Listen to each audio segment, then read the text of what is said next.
What is up, ladies, bros, and my non-binary hoes? Today we're talking about the Falcon and the Winter Soldier. I didn't review the last couple episodes mostly because I just didn't want to make videos for a while. I took a week off, and having done that, I just didn't feel like coming back and reviewing two episodes again. So I was just like, I'll just wait till the whole season's over and then talk about the entire season. Um, Now that it's here, I'm going to be breaking it down for you in much the same way that I did for WandaVision a couple of months ago.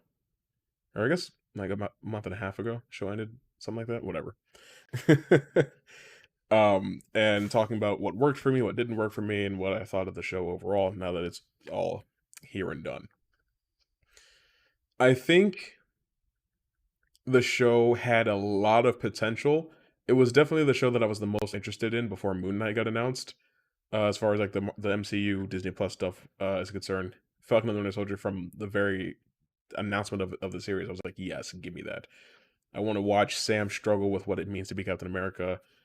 I want to see how Bucky feels about the whole thing. And then I found out that John Walker was supposed to be a character, and I was like, okay, so we're getting a U.S. agent. I want to see how all that stuff goes. I was just very excited. And then I saw Zemo, and I was like, yes, my anticipation is rising. But then I found out that it was only going to be 6 episodes, and I was like, huh, all right. And if we're being honest, 6 episodes was not enough time to handle everything that they were going for. Um, Honestly, this is gonna be strange to hear, but it felt like Sam and Bucky were side characters in their own show sometimes because it felt like stories concerning John and Carly from the Flax Smashers, which I'll get to them in a second, and Sharon and stuff like that. Those types of stories, especially Zemo, felt like they were bigger than what Sam and Bucky were doing, especially because they were so in the dark for most of it, which we were too. That's the point. We're supposed to find stuff out with them, but it just kind of felt like they were being dragged along in this story that they don't really have very much impact on, you know? Like there are beats in the story that feel like they would go unchanged had Sam and Bucky not gotten involved. I mean, let's see. Everything that happened in episode 5 as far as Carly and the Flag Smashers and stuff like that are concerned definitely would have still happened because Sam and Bucky didn't do anything in that episode except for take the shield from John, who was then uh, disavowed because he killed somebody in a super soldier serum induced rage. Would he have still taken the super soldier serum if he had gotten a chance to without Sam and Bucky? Absolutely. He might not have gotten a chance to, though, because Zemo is the reason that they're able to find the serum in the first place. But then again, if they just found Carly, then since she was walking around with it, they would have found it. I don't know. Like, it's just it's kind of strange. Like sometimes it just feels like you're watching disjointed stories that are just that just so happen to be taking place at the same time. Um, I feel like most of my issues come down to pacing and balance. One thing that I really appreciate about the show is that it took a good, honest look at how we treat veterans, and how institutionalized racism is just institutional racism. Systemic racism is still very prevalent in the decision making of governing bodies, and that's not going to change unless somebody calls it out and forces something. Isaiah Bradley was very well executed, in my opinion. I love his interactions with Sam because the implications of a black man becoming Captain America are huge. They are heavy. They are very deep. It's not just something that can happen and then people are just okay with it. And if you think that I'm reaching or I'm making stuff up, how did people react when there was a black president? And he was mixed. He wasn't even full black. Sam Wilson is a full black man taking up the shield and becoming Captain America. Which, by the way, there being a superhero called Captain America, just a superhero that is a national symbol, a national icon, that's a pretty big deal in and of itself. But you take the idea of what a soldier was in the 1940s, big strong man, uh, you know. had the blonde hair, had the blue eyes. Think about the 40s. That's just how it was. And you take what Steve Rogers actually was on the inside, a good man who did what he could to do the right thing all the time. He was unbending in his will. He put his friends and his comrades before anything else. The Call of Duty was the most important thing to him. All of that is present in Sam Wilson. And you see so much of that on display when he's dealing with Carly, especially in the final episode of the season. He's Sam Wilson is just a good man. You know, he talks to people in a very realistic and human way. He empathizes with people. He sympathizes with people. He's a very down to earth human being, and that's what makes him worthy of being Captain America. That's what I love so much. Um, I'm kind of tired of people complaining still that it's not Bucky. You know, Bucky has his own demons. Steve knew that. They talked about it. Bucky says they talked about it. Um. Anyway, speaking of Bucky, I don't really feel like he had much to do in this show. You know, him being White Wolf still, because the thing about White Wolf, okay, we're gonna go off on a Black Panther tangent right here. Black Panther in one movie used Claw, um, Killmonger, Man Ape, and White Wolf, and by the end of the movie, two of them were dead, and two of them were friends of Wakanda. Well, one of them already lived in Wakanda, but the other one was a friend of T'Challa. So Black Panther's four biggest villains gone, one fell swoop. I still don't really like that much. Anyway, Bucky didn't really have too much to do once he got Zemo out of prison and he had to deal with the Dora Milaje and all that stuff, handing them back over. He just kind of felt like he was there, you know, especially in the final battle. Had he not been involved, nothing would have been too different. I don't know. It's just I wanted Sam and Bucky to have a little bit more agency in a story that is supposed to center around them. Um, I'm not gonna say that the show is poorly written for that reason. I'm not gonna say that it's bad because it didn't really satisfy me the way that I wanted it. I'm just telling you that that's what kept me from enjoying it as much as I wanted to. I really feel like it should have had about 8 episodes at least. There was not enough time, especially if 2 out of the 6 episodes were just gonna focus on Sam and Bucky in their real lives, doing their real life stuff as human beings. Not Falcon and the Winter Soldier, but Sam Wilson and James Barnes. You know what I mean?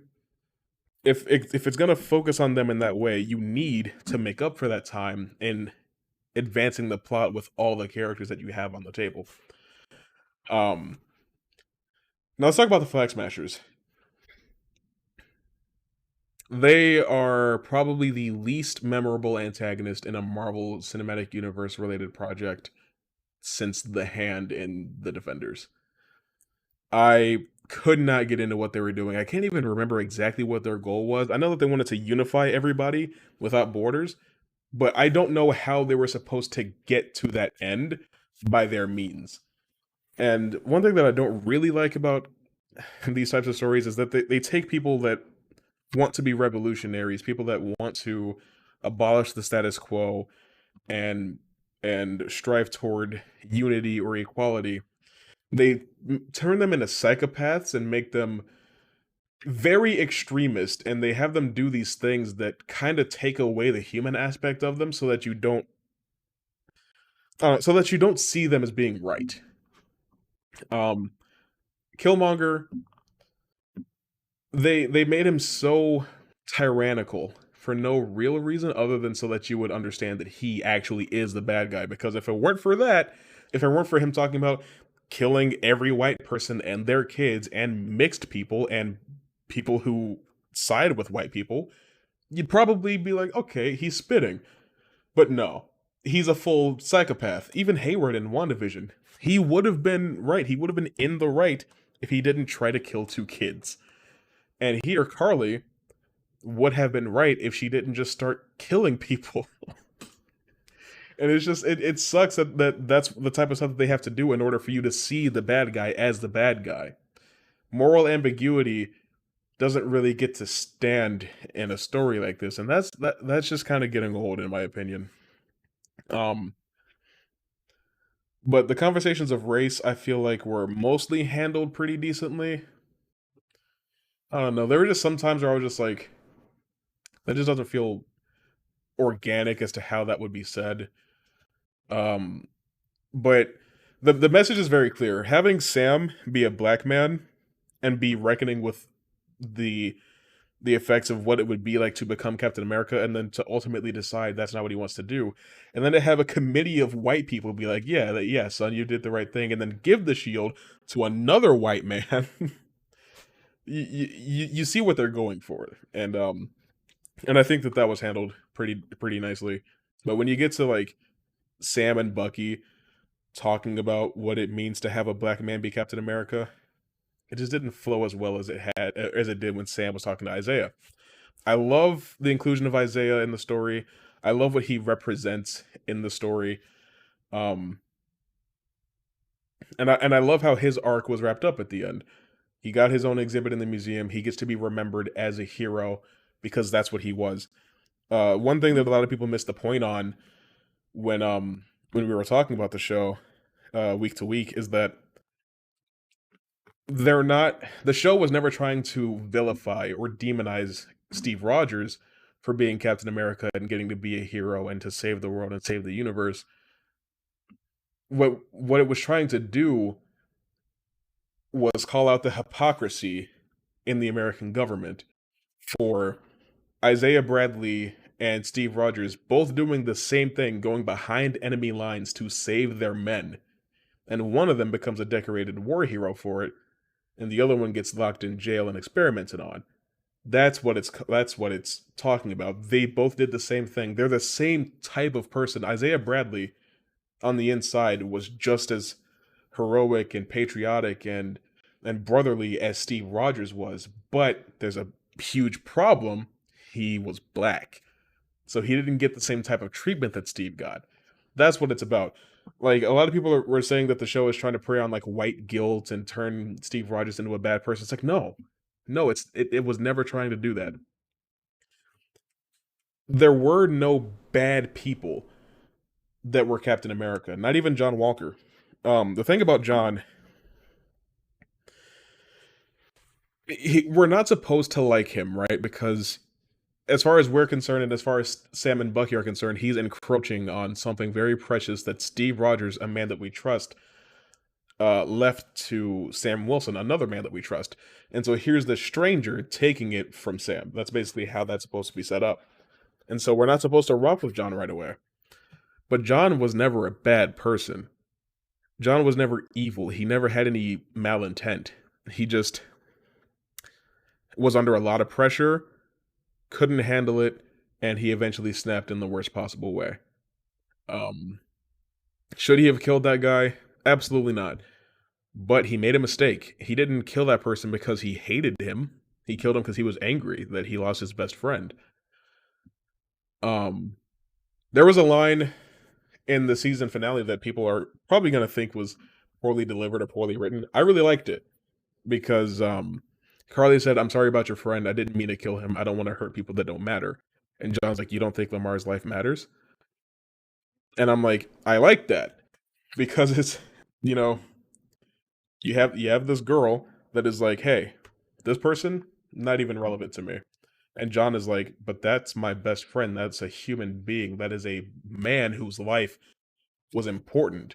You know, because Lamar was a hero too. He served his country very well. He served his country the same as Isaiah Bradley, the same as Sam Wilson, and he ended up dying in the line of duty.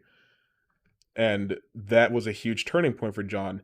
And it was cool seeing him working with Sam and Bucky because he grew up. He finally understood. It was like, okay, being Captain America in like a public way, like, oh, recognize me as a hero. That's not important.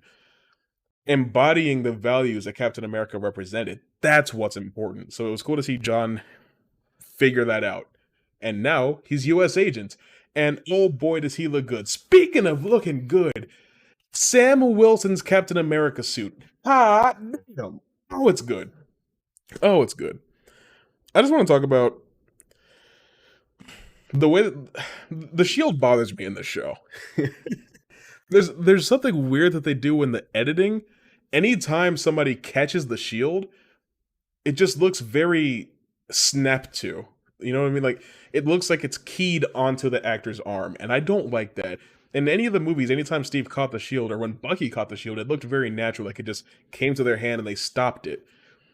But for some reason in this show, there's just something about like the match cutting and the VFX and the SFX. It just doesn't. It feels uncanny when they catch the shield. I don't know if that bothers anybody else, but it got old for me.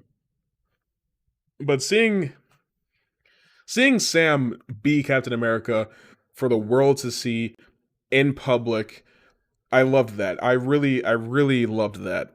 People are like, that is Captain America, because I'm watching him do the stuff. I'm like, that's Captain America, and the people are seeing him as Captain America. He's not Falcon. He's not Captain Falcon. He's not the Black Falcon. He is Captain America. And oh man, does he look good? It's weird, right? Because it's the suit was a gift from Wakanda. So is the suit vibranium? Because it looks cloth, and like not in the way that like Black Panther's suit looked, but in the way that like Steve Rogers' suit looked. Like it looks like it's fabric. It doesn't look like it's indestructible metal. I don't know, but he was doing some really cool stuff with the shield and the wings, which I got to give it up for the fight choreography in the show. Watching Sam fight with his wings in the most creative ways, I love that. That was great. Watching him fight with the shield and the wings, it's good stuff. Now, let's talk about Sharon Carter. In episode 3, they introduced the concept of the power broker. And like apparently the power broker is like, a criminal that helps other criminals do things by giving them resources, stuff like that. You figure out pretty early that it's Sharon, and it just feels like they only put that there so that Sharon could matter to the story, because otherwise she really wouldn't have. I my biggest issue with the show is characters feeling like they didn't have an actual reason to be there other than the fact that they were connected to Captain America as a character previously. Like Zemo, I loved Zemo. I really wish Zemo had just been the main antagonist of the show, and that would have led into a Masters of Evil or Thunderbolts type of thing. But that's not what we got. Zemo served his role, and it's funny because like this man has come to grips with his own death twice. He's like, okay, I'm going to die and see my family again, and people just keep getting in his way. It's also funny how he's like, oh yeah, I took my name out of your book. We're good. I know I manipulated you again, but don't worry, we're even. It's like that's just kind of a strange thing.